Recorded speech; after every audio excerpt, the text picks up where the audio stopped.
What's poppin', Chef? In today's video, I'll be showing you how I reused Mucha chops from the previous video and incorporated with anime. Now, the anime that I flipped was a Naruto soundtrack from Clash of Ninja, and I'm gonna play you what that sounds like real quick.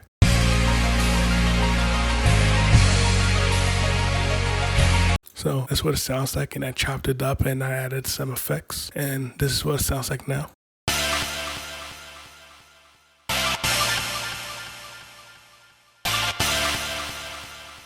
Very simple chops. And now I have the chops from the Lucha Mucha video, plus some other loops from my, what you see mostly here is the Mucha Lucha chops, plus some other loops that are available on my Patreon. I'm gonna play you it now.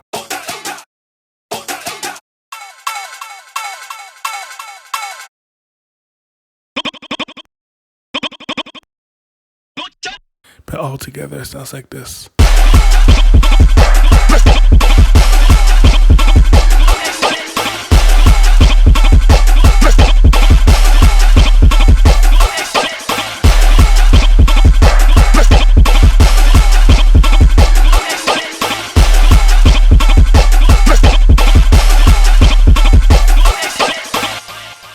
You can download this exact project session on my Patreon or on my website. I'll leave both of the links in the description below. Tell me what you want to see next in the next video, and I'll see you on the next one.